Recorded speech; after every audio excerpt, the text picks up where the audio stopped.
শিলিগুড়ি থেকে মাত্র ৫৫ কিলোমিটার দূরে কালিম্পং ডিস্ট্রিক্টের এই অপরূপ সুন্দর পাহাড়ি গ্রামটার নাম হলো চারখোল। আমাদের এই ব্যালকনি থেকে পাহাড়টিকে দেখুন, কি অপরূপ সুন্দর লাগছে। যেন মনে হচ্ছে জোনাকির আলোয় চতুর্দিক আলোকিত হয়েছে। তো আপনাদের যাদের দার্জিলিং কিংবা সিকিম ঘোরা হয়ে গেছে বা ওখানকার ব্যস্ততা ভিড়ভাট্টার বাইরে আপনারা একটু অন্যরকমভাবে ঘুরতে চাইছেন, তাহলে আপনারা এই কালিম্পংয়ের চারখোল ভিলেজে আসতে পারেন। এখানে এসে আপনারা দেখতে পাবেন লোলেগাঁও, ডাবলিং, জেরং, লাভা মনেস্ট্রি, রিসপ, পেমলিং ওয়াটারফল।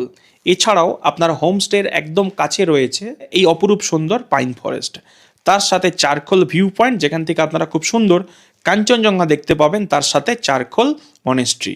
আর যখন আপনারা এখানে আসছেন, আসার পথে আপনারা দেখে নিতে পারবেন সেবক কালীবাড়ি, সেবক করিনেশন ব্রিজ, চায়ের বাগান, লুপ ব্রিজ এবং এই অপরূপ সুন্দর ভিউ পয়েন্টটি। আর বর্তমানে এখানে থাকার জন্য বেশ কিছু হোমস্টে হয়েছে, তার মধ্যে আমরা রয়েছি এই পোখরিন ভিলাতে। এটা যদি আপনারা এখানকার বেস্ট বলেন তাহলে কিন্তু ভুল হবে না। আশা করছি আপনারা দেখে বুঝতে পারছেন। এখানে থাকার জন্য দুটি ক্যাটাগরির অপশন পাবেন, একটি হচ্ছে ভিলা, অপরটি হচ্ছে কটেজ। এখানকার ভিলাতে আপনারা 3টি প্রিমিয়াম ক্যাটাগরির রুম পেয়ে যাচ্ছেন with attach balcony. Second option থাকছে কটেজ। তো এরকম অ্যামেজিং ভিলা অথবা কটেজে আপনারা থাকতে পারবেন, তার সাথে রয়েছে 4 বেলা খাওয়া। তো আপনারা যদি একদিন কিংবা দুদিনের জন্য ঘুরতে আসার প্ল্যান করছেন, আমরা নাম্বার শেয়ার করলাম, কল করে বুকিং করে আসতে পারেন। আমরা দায়িত্ব নিয়ে বলতে পারি আপনাদের এক্সপিরিয়েন্স কিন্তু দারুণ হবে।